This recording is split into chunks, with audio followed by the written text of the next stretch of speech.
ఈ రోజున అంబేద్కర్ విగ్రహం దగ్గర ఆయన పేరు తీసేశారని ఇంత రాద్ధాంతం చేస్తున్నారు. అంటే గతంలో కానీ లేకపోతే ఎప్పుడైనా ఎక్కడ చూసుకున్నా కూడా బాబాసాహెబ్ అంబేద్కర్ గారితో పాటు సమానంగా ఏ నాయకుడైనా పేరు పెట్టుకున్న సందర్భాలు ఉన్నాయా? లేకపోతే ఈ పేరు రాజకీయాన్ని ఎలా చూడాలి? ఈ రాజకీయాన్ని ఉదయం కొంతమంది వైసీపీ నాయకులు, దళిత లీడర్లు మేరుగు నాగార్జున గారు, ఇక్కడ లోకల్గా ఎమ్మెల్యేగా పోటీ చేసిన అవినాష్, కొంతమంది నాయకులు వచ్చి ఇక్కడ ఎంతో అన్యాయం జరిగిపోయింది, బాబాసాహెబ్ విగ్రహం పడగొట్టాలని ప్రయత్నం చేశారు, ఆయన పేరు తీసేశారు అంటున్నారు. ఆ వచ్చిన వాళ్ళకి వైసీపీలో ఉన్న లీడర్లందరికీ మేము ఒకటే ఛాలెంజ్ చేస్తున్నాం. భారతదేశంలోనే కాదు, ప్రపంచంలో అనేక దేశాల్లో బాబాసాహెబ్ డాక్టర్ బిఆర్ అంబేద్కర్ గారి విగ్రహాలు పెట్టడం జరిగింది. ఆయన పేరున మ్యూజియాలు అనేకమైన స్థాపించడం జరిగింది. ఎక్కడైనా సరే బాబాసాహెబ్ పేరుతో సమానంగా స్థాపించిన వాళ్ళు ఎక్కడైనా పెట్టుకున్నారా? ఉంటే చూపించండి. కేవలం ఆంధ్రప్రదేశ్లో విజయవాడలో ఉన్న బాబాసాహెబ్ అంబేద్కర్ విగ్రహం దగ్గర మాత్రమే జగన్మోహన్ రెడ్డి పేరు బాబాసాహెబ్ పేరు కంటే పెద్దదిగా పెట్టుకొని ఆయన పేరే కనపడాలి ఈ రాష్ట్రంలో అని చెప్పేసి ఆలోచనతో ముందుకు వచ్చిన వ్యక్తి జగన్మోహన్ రెడ్డి గారు. అయినా బాబాసాహెబ్ పేరు పక్కన నీ పేరు ఎలా ఉంటుంది? నువ్వు 18 ఈడీ కేసుల్లో ముద్దాయివి, సిబిఐ కేసుల్లో ముద్దాయివి, మా దళితుని చంపినోడిని నీ పక్కన వేసుకొని తిరుగుతున్న దళిత ద్రోహివి నువ్వు. గత దశాబ్దాలుగా చరిత్ర ఉన్న మా దళిత పథకాలను తీసేసిన, దళితుల నాశనాన్ని కోరుకున్న ముఖ్యమంత్రివి నువ్వు బాబాసాహెబ్ పేరు పక్కన నీ పేరు పెట్టుకోవాల్సిన అర్హత లేదు. ఎవరైతే చేశారో దాన్ని మేము స్వాగతిస్తున్నాము. జగన్మోహన్ రెడ్డి పేరు బాబాసాహెబ్ పేరు పక్కన పెడతానని మేము తీవ్రంగా ఖండిస్తున్నాము.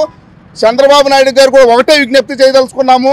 కొంతమంది దళిత లీడర్లు, వైసీపీ లీడర్లు మళ్ళీ తిరిగి జగన్మోహన్ రెడ్డి గారి పేరు యథాతథిగా పెట్టాలంటున్నారు. దాన్ని మేము పూర్తిగా వ్యతిరేకిస్తున్నాం. తిరిగి మళ్ళీ జగన్మోహన్ రెడ్డి పేరు అక్కడ పెడితే మళ్ళీ మేము దాన్ని కూల్చేస్తాము.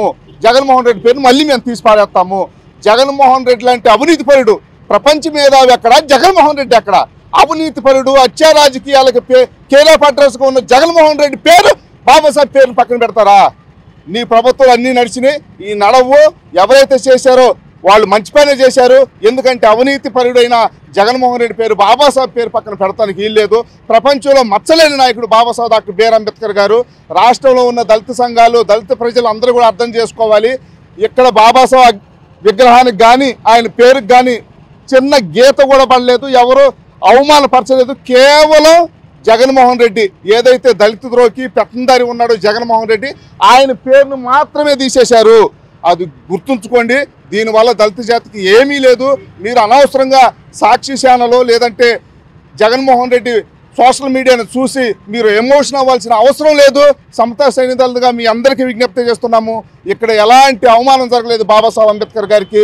జరిగితే కూడా ఇప్పుడున్న ప్రభుత్వం కఠినమైన చర్యలు తీసుకునేది కాబట్టి ఎవరో దీనికి కంగారు పడాల్సిన అవసరం లేదని చెప్పేసి మీ అందరికీ. అంటే ఎన్నో విగ్రహాలకు సంబంధించి శిలాఫలకాల మీద వాళ్ళ పేర్లు పెట్టుకుంటారు, ఎవరైతే ఆవిష్కరిస్తున్నారో వాళ్ళ పేర్లు పెట్టుకుంటారు. కానీ ఆ విగ్రహాలతో పాటు సమానంగా అంతంత పెద్ద అక్షరాలు గతంలో జగన్మోహన్ రెడ్డి గారు పెట్టుకున్నారంటే అంటే ఏంటి? ఆయనకు అంత పేరు రాజకీయం ఎందుకు?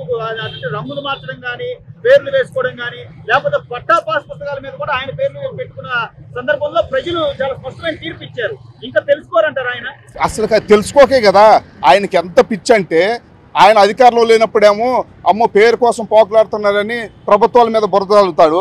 ఆయన అధికారంలో ఉన్నప్పుడు మాత్రము ఆయన ఎక్కడికి వెళ్ళినా ఆయన పార్టీ కలర్ కనపడాలి, ఆయన పార్టీ జెండాలు కనపడాలి, ఎక్కడికి వెళ్ళినా జగన్మోహన్ రెడ్డి కనపడాలి. ఆఖరికి సర్వే రాళ్ల మీద కూడా ఆయన పేరు ఫోటో ఎంచుకున్న దరిద్రమైన నీచమైన ఈ దేశ చరిత్రలో ఎవరో చేయనటువంటి సాహసం చేసిన ఎవరన్నా నాయకుడు ఉన్నారంటే అది జగన్మోహన్ రెడ్డి. ఒకసారి రాష్ట్ర ప్రజలందరూ అర్థం చేసుకోండి. ఎంత పిచ్చివాడంటే తన పేరు కోసం, తన ఫోటో కోసం పోరుకులాడే వ్యక్తి. దాన్ని రాష్ట్ర ప్రజలందరూ అర్థం చేసుకోవాలి.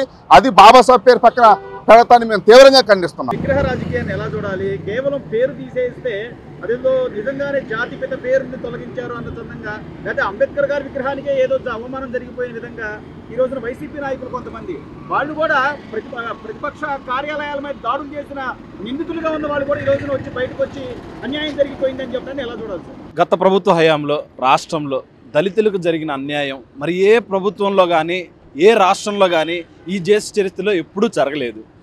అన్యాయంగా ఎన్నో అక్రమ హత్యలు, మళ్ళీ వాళ్ళు రోడ్డుకి ఇడ్చి డాక్టర్ని కానీ ఏ విధంగా చంపి డోర్ డెలివరీ చేశారు. అలా చూసుకుంటూ పోతే రాక్షస పాలన అనేది గత ప్రభుత్వంలో జరిగింది.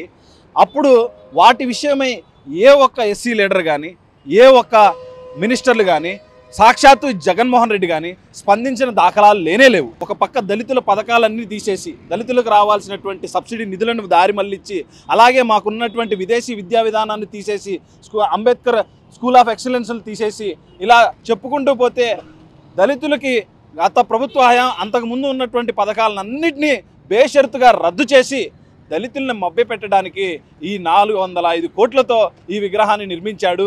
అది డైవర్ట్ చేయడానికి ఈ విగ్రహాన్ని నిర్మించడం జరిగింది. కానీ మేము స్వాగతించాం. బాబాసాహెబ్ అంబేద్కర్ గారు మా దైవాత్మ సంబుతుడు కాబట్టి మేము స్వాగతించాం. ఇందులో ఎన్నో అవకతవకలు ఉన్నప్పటికీ మేము వదిలేశాం.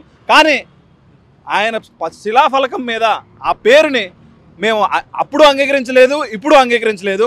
అంబేద్కర్ గారి పేరుని ఆమూలక పెట్టేసి సెంటర్లో ఆయన పేరు వచ్చేలా చూసుకొని, చరిత్రలో ఎప్పుడూ లేని విధంగా శిలాఫలకాలు మేము ఉంటాయి. కానీ ఇలా ఆ చివరి నుంచి ఈ చివరి వరకు మీరు చూస్తే పేర్లు ఎక్కడా లేవు. ఆయన అంబేద్కర్ గారికి సమానంగా అదే వరుసలో పెట్టుకోవడానికి ఆయన అర్హత కలిగిన వాడు కానే కాదు. మా దళితులకు ఉన్న పథకాలన్నీ తీసేసి నిస్సిగ్గుగా కేవలం పేరు ప్రచారం కోసం ఆయన ఈ పాస్ పుస్తకాల మీద ఫోటోలు, ఆ బళ్ళల్లో, నాకు తెలిసి ఈసారి గవర్నమెంట్ వచ్చి ఉంటే స్కూల్ విద్యార్థుల పుస్తకాల్లో ఆయన జీవిత చరిత్ర కూడా వేసుకునేవాడేమో అని నేను అనుమానిస్తున్నా. అంత పిచ్చి ఆయనకి. ఆఖరికి ఎలా ఉందంటే పరిస్థితి, జనాలందరూ చేదరించుకొని ఇక నువ్వు అవసరం లేదని తీర్పిచ్చినప్పటికీ కూడాను ఆయన ప్రతిపక్ష హోదా కావాలని అడుగుతాడు, 965 మంది సెక్యూరిటీ కావాలని అడుగుతాడు. ఇప్పుడు ఏమైందంటే ఆయన ఎవరు పట్టించుకోవట్లేదు, జనాల్లోకి వచ్చినా పెద్దగా స్పందించడం లేదు. కాబట్టి ఏదో విధంగా నేను జనాల్లో నోట్లలో నానాలి, లేదంటే నా మనుగడ ఉండదు అనే భావించి విద్వేషాలని రెచ్చగొట్టి కులాల మధ్య చిచ్చులు పెట్టాలని ఈ యొక్క ఓదార్పు యాత్రల పేరుతో జనాలందరిలో ఒక ఉద్వేష భావాలని రెచ్చగొడుతూ ఉన్నాడు.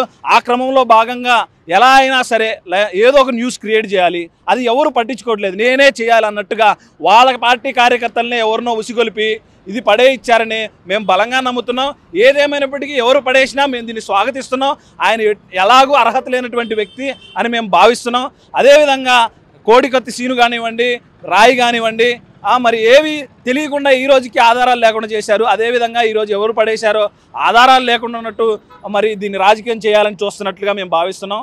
ఇది కేవలం ఐడెంటిటీ క్రైసిస్తో ఉన్న జగన్మోహన్ రెడ్డికి చెంపపెట్టుగానే భావిస్తున్నాం తప్ప వేరే ఇదేమీ లేదు. ఎవ్వరు దీన్ని బాధపడాల్సిన, చింతించాల్సినంత అవసరం లేదు. బాబాసాహెబ్ గారు దళితుల పక్షాన ఉండే వ్యక్తి అయితే దళితుల మీద ఎస్సీ ఎస్టీ కేసులు పెట్టినప్పుడు కానీ, లేదా ఒక దళితుడిని చంపి డోర్ డెలివరీ చేసిన ఒక ఎమ్మెల్సీని పక్కన తిరుగుతున్నప్పుడు కానీ, లేదా దళితుల్ని అనేక రకాలుగా ఇబ్బందులు పెట్టి ఒక దళిత సోదరుని ట్రాక్టర్ కింద తొక్కిన ఘటనలో కానీ ఎందుకు సార్ అప్పుడు ఎందుకని ఆయన ఇంత రియాక్ట్ అవ్వలేదు? కేవలం ఆయన పేరు పెట్టుకుంటా మాత్రం మన బాబాసాహెబ్ అంబేద్కర్ గారు పనికొచ్చారంటారా? అదే సార్ మేము అనేది.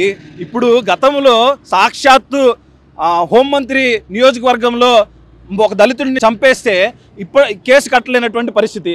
అంబేద్కర్ కోనసీమ జిల్లా పేరు అంబేద్కర్ పేరు తీసేసినప్పుడు జరిగిన అల్లర్లో మొత్తం ఎస్సీల మీదే కేసులు పెట్టారు, కానీ ఆపోజిట్ వాళ్ళ మీద కేసులు పెట్టలేదు. ఇలా రాష్ట్రంలో చూసుకుంటూ పోతే ఎక్కడ దళితుడు ఒక కంప్లైంట్ ఇచ్చినా రిజిస్టర్ కానిటువంటి పరిస్థితి. ఎస్సీ అట్రాసిటీ పూర్తిగా రాష్ట్రంలో నిర్వీర్యం చేసిన గవర్నమెంట్ ఏదన్నా ఉందంటే అది జగన్మోహన్ రెడ్డి ప్రభుత్వం మాత్రమే. అలాగే దళితుల మీద కక్షపూరితంగా మరి జగన్మోహన్ రెడ్డి గత ప్రభుత్వంలో పాలించాడు. దాన్ని తీవ్రంగా దళితులు తిరస్కరించి ఆయన ఇంటికి పంపించారు.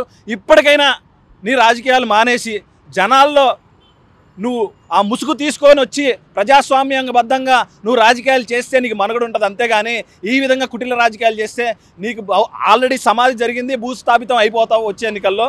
ఇది గుర్తుపెట్టుకొని వ్యవహరించాల్సిందిగా మాజీ ముఖ్యమంత్రి జగన్మోహన్ రెడ్డి గారిని హెచ్చరిస్తున్నాం.